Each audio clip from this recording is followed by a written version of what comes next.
할렐루야, 반갑습니다. 이번 주도 또 소그룹 모임, 우리 속회 모임을 통해서 또 함께 말씀을 나눌 여러분들을 축복합니다.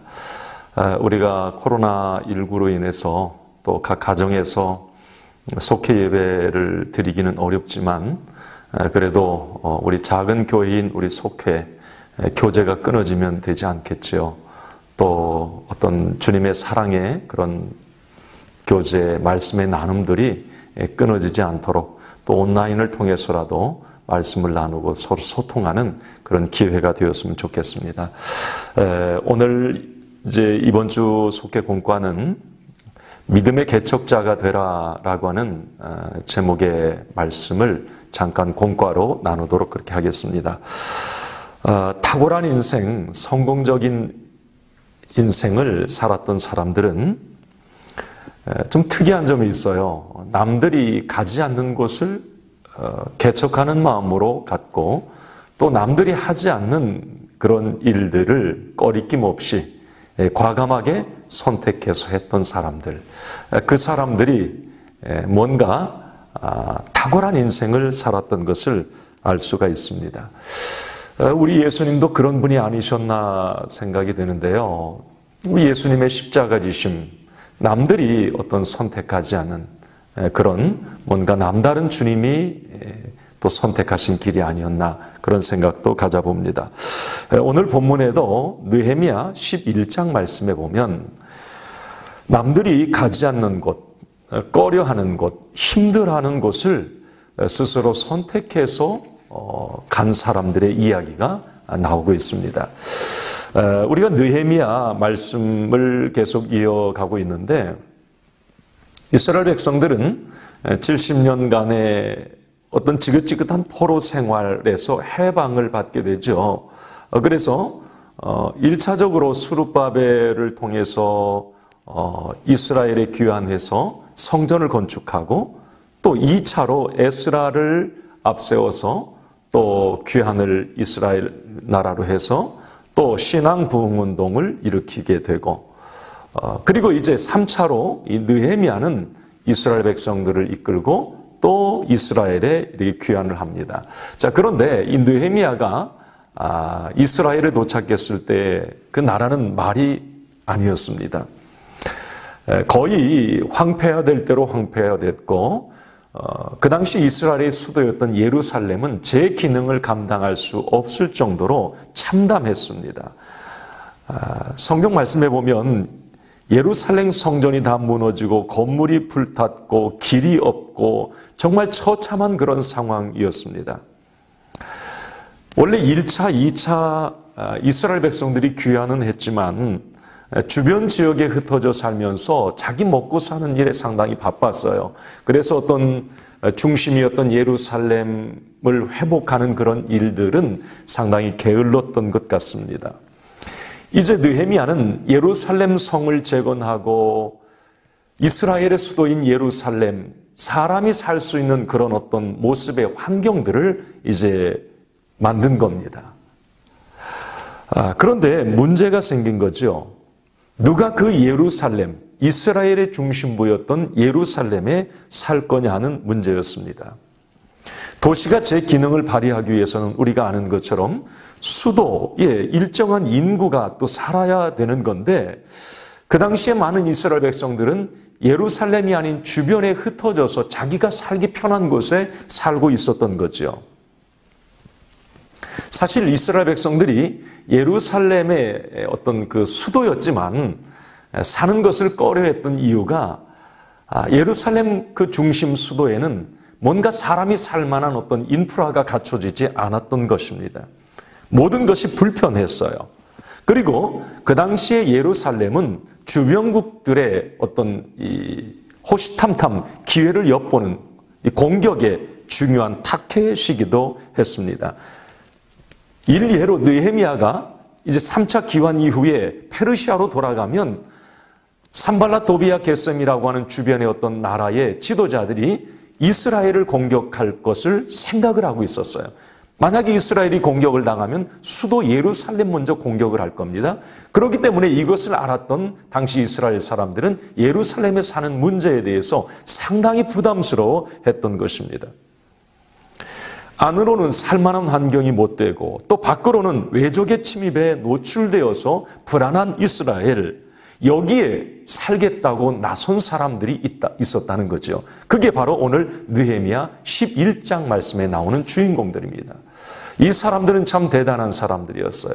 남들이 가길 꺼려하고 남들이 부담스러워하고 힘들어하는 그 상황에 그들은 스스로 그 예루살렘에 살겠다고 선택해 나선 사람들이었기 때문에 그렇습니다. 우리가 오늘 느헤미야 이제 11장 1절 말씀에 보면 그 예루살렘에 살겠다고 나선 사람들은 백성의 지도자들이 가장 우선이었고요. 두 번째는 제비를 뽑았다고 말씀을 하고 있습니다. 우리가 이 부분을 생각해 보면 저는 그런 생각이 듭니다. 백성의 지도자들이 먼저 예루살렘에 살 것을 결단했다. 이런 사람들이 지도자가 아닐까 그런 생각을 합니다. 일반 백성들은 눈치를 보면서 엄두도 못 내는 그런 상황에서 지도자들은 헌신의 자리, 희생의 자리, 남들이 꺼려하는 자리에 먼저 가겠다고 나선 사람들이었기 때문에 그렇습니다. 경남 거창고등학교 교장이었던 전영창 선생님의 일화가 있습니다. 그분은 가정이 너무 가난해서 공부는 꿈도 꾸지 못했다고 하죠. 그런데 그 어려울 때 선교사의 도움으로 전주 신흥학교에 진학을 하게 되고 거기서 교장인 윌리엄 린튼 선교사의 눈에 들어서 일본에 유학까지 가게 됩니다. 미 군목의 도움으로 1947년 미국에 유학을 가게 됩니다. 정말 많은 만남의 복을 받았던 사람 중에 하나죠. 그리고 그는 미국에서 웨스턴 신학교에 입학을 해서 열심히 공부를 합니다. 졸업고사를 2주 앞둔 시점에서 한국에 6.25가 터지게 되었다고 합니다. 전영창 박사는 이제 나라가 이렇게 6.25로 어려운 상황을 맞이했을 때 귀국을 결심하고 당시 웨스턴 신학교 뮬더 학장에게 말을 합니다. 저 돌아가겠습니다. 근데 뮬더 학장은 아니 지금 졸업고사 2주 앞두고 있는 상황에서 졸업고사를 보면 학위를 받고 아니 2주 후에 돌아가도 되지 않느냐. 그렇지만 이 전영창 거창고 전 교장 선생님은 나는 동포들을 배반할 수 없다고 얘기를 합니다. 내가 공부하는 이유도 고국을 위해서라고 얘기를 해요. 결국 그는 귀국을 결심하고 돌아옵니다. 뮬더 학장은 감동을 받고 2주 후에 어떤 시험이 있었지만 특별한 배려에 의해서 시험을 미리 보고 학위를 수여했다고 그러죠. 그리고 전영창 교장 선생님은 귀국 후에 그 나라가 어려울 때 정말 피난민들이 경상도로 막 내려오고 할 때 고신의료원을 설립하고 장기려 박사 등과 함께 이 피난민들을 무료 진료하는 그리고 그들을 돕는 일을 하게 됩니다. 저는 그런 생각을 해보았어요. 누가 지도자일까? 누가 진정한 어른일까? 여러분, 높은 자리가 아니라 낮은 자리로 가는 사람, 편안한 자리가 아니라 불편한 자리를 찾아가는 사람이 아닐까 생각을 합니다. 자기의 이익보다도 공동체의 유익을 먼저 생각하는 사람, 이 사람이 진정한 리더, 지도자라는 사실이죠. 여러분, 교회의 리더는 누구입니까? 교회의 지도자는 누구일까요? 내가 힘들다고 부담스럽다고 어떤 사명의 자리, 사역의 자리를 피해 도망가는 사람이 아닙니다.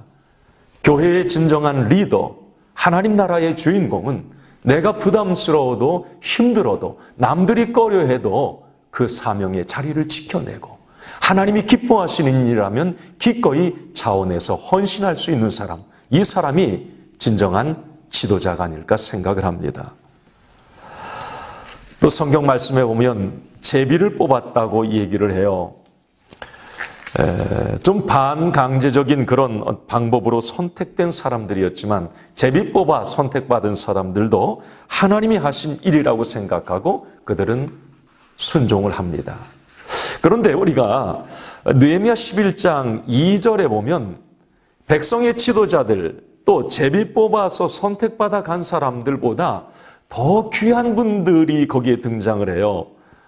느헤미야 11장 2절에 보면 예루살렘에 거주하기를 자원하는 모든 자를 위하여 백성들이 복을 빌었더라 그랬습니다. 자원하는 자들이 있었다는 거죠. 스스로 선택해서 척박한 땅 예루살렘에 살겠다고 자원해서 나선 사람들이 있었다는 겁니다. 분명히 자기 믿음과 소신으로 그 땅을 선택한 사람들이죠. 너무 귀하고 멋진 사람들입니다. 저는 하나님께서 정말 애타게 이 시대에 찾는 사람들, 바로 자원하는 사람들이 아닐까 생각을 합니다. 뭔가 힘들어도 어려워도 주님이 기뻐하시는 일이기에 스스로 자원해서 나서는 사람들, 이 사람이 진정 하나님이 기뻐하시는 사람이라고 하는 거죠. 성경에 보면 그래서 이 자원하는 자에 대해서 참 많이 얘기를 합니다. 모세 시대에도 성막을 지을 때에 그 성막 짓는 일에 참여하는 자를 뽑을 때 하나님은 자원하는 자들을 뽑으라고 얘기를 합니다. 출애굽기 35장 21절 말씀에 보면 무릇 마음이 감동된 자와 무릇 자원하는 자가 와서 성막을 지으라 라고 말을 합니다. 하나님의 일은, 하나님의 나라는 자원하는 사람들을 통해서 세워가길 우리 주님은 원하신다는 거죠. 예물을 드릴 때도 마찬가지죠. 신명기 16장 10절 말씀에 보면 자원하는 마음으로 드린 예물을 하나님이 기뻐 받으신다 말씀을 하고 있습니다. 저는 이 부분을 교회로 좀 연관지어서 생각을 해봅니다. 여러분, 어떤 교회가 건강하고 행복한 교회일까요? 그것은 자원하는 사람들, 이 사람들이 많은 교회가 건강하고 행복한 교회입니다. 뭔가 내가 좋아서 스스로 자발적으로 헌신하는 사람들이 많은 교회가 바로 하나님이 기뻐하시는 교회라고 하는 거죠. 여러분, 우리 주일교회가 자원하는 성도들이 많은 그런 교회가 되기를 바랍니다. 그리고 오늘 이 영상을 보는 여러분 한 사람 한 사람이 주님의 몸된 교회를 위해서, 하나님의 나라를 위해서 자원하는 마음을 가진 주인공들이 되시기 바랍니다. 그럴 때 여러분들을 통해서 하나님은 기뻐하시고 여러분들을 통해서 하나님은 교회가 교회되게 하시고 하나님의 나라의 모든 부분을 아름답게 확장시켜 나갈 것입니다. 특별히 여러분들이 지금 교회 안에서 또 하나님의 그 사역에서 어떤 또 사역을 감당하고 있는지 모르겠어요. 여러분들이 지금 맡고 있는 사역들이 있을 겁니다. 뭐 교사면 교사, 또 어떤 성가대면 성가대, 속장이면 속장, 부속장이면 부속장, 뭐 선교회장. 여러분, 주님이 주신 사명을 감당할 때 오늘 이스라엘 백성들, 자원하는 자들처럼 정말 자원하는 자가 되어서 자원하는 마음으로 좋아서 기뻐서 감사해서 스스로 감격하며 주님의 일을 감당하는 그런 여러분들이 되시기를 바랍니다. 마지막으로 오늘 하나님께서 예루살렘에 거주하는 사람들, 이렇게 백성의 지도자들 제비 뽑아서 특별히 자원하는 마음을 가지고 이제 그 예루살렘에 거주할 사람들을 선택하게 되는데, 또 특이한 점을 하나 발견을 하게 됩니다.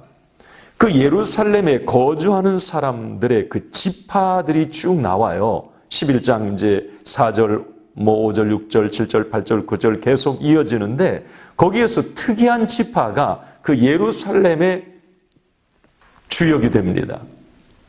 베레스 지파, 베냐민 지파, 여러분 들어보셨을 거예요. 이 베레스 지파와 베냐민 지파는 어떻게 보면 이스라엘의 12지파 가운데 가장 작고 약한 지파였고 부끄러운 과거를 가진 지파였습니다. 여러분, 베레스 지파의 조상이 베레스가 누군 줄 아십니까? 여러분, 창세기 38장에 보면 베레스의 아버지는 유다 지파의 시조인 유다였습니다. 여러분, 유다가 누구예요? 자기 며느리와의 관계를 가짐으로 태어난 아들이, 그 첫째 아들이 베레스 아니었습니까? 정말 부끄러운 어떤 이력을 가진 지파가 이 베레스 지파예요.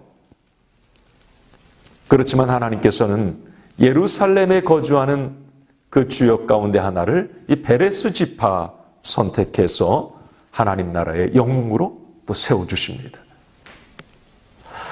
베냐민 지파 같은 경우는 참 부끄러운 과거가 있죠. 사사기 20장, 21장에 보면 이스라엘의 어떤 동성애가 극치를 이룰 때에 사람의 시체를 조각내어서 소포로 보내는 어떤 끔찍한 일들이 일어나요. 그 일들을 자행한 지파가 바로 베냐민 지파입니다. 그래서 이스라엘의 다른 모든 지파들이 연합해서 이 베냐민 지파를 몰살시켜버리는 이런 일들이 그때 일부가 살아남는데, 그게 이제 베냐민 지파예요. 베냐민 지파는 아주 작고 약한 지파, 어떤 부끄러운 과거를 가진 지파였습니다. 그러나 하나님께서는 이러한 베냐민 지파도 회복시켜서 역사의 무대에 등장을 시키십니다. 어쨌든 우리는 여기서 베레스, 베냐민, 차별하지 않으시는 하나님, 약점을 강점으로 바꾸시는 하나님을 만나게 됩니다.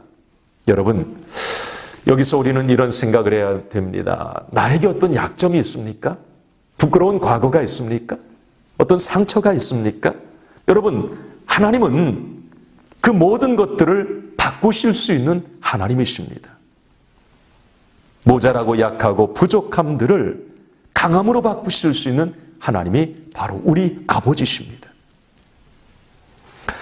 오늘 우리 모두는 약점을 강점으로 바꾸시는 하나님 앞에 나와야 합니다. 그리고 약점보다는 강점을 들어 쓰시는 하나님께 나와야 됩니다. 자, 오늘 저는 이제 느헤미야 11장 말씀을 오늘 마치면서 우리 모두 하나님 나라에 너무 귀한 VIP들이라고 하는 이 사실을 꼭 잊지 말았으면 좋겠습니다. 자원하는 자 되시길 바라고요. 어떤 어려움, 또 어떤 과거, 어떤 약함이 있어도 그걸 바꾸시는 하나님을 의지하고 나아갈 때에 우리는 하나님 나라의 진정한 VIP들이 될 것입니다. 여러분들이 그 주인공들입니다. 기도하겠습니다. 살아계신 하나님 아버지, 오늘도 속회 모임을 통해서 또 하나님의 은혜와 사랑을 나누길 원합니다. 코로나 바이러스로 인해서 서로 가정에서는 모이지 못하지만 또 이렇게 서로 온라인을 통해서 소통하며 주의 사랑과 말씀을 나눌 때 우리에게 동일한 은혜가 있게 하시고 또 모니터를 관통하는 하나님의 은혜가 우리 모두에게 동일하게 부어지게 하여 주시옵소서. 오늘 속회 모임 가운데도 성령님께서 함께하여 주옵소서. 예수님의 이름으로 간절히 기도합니다. 아멘.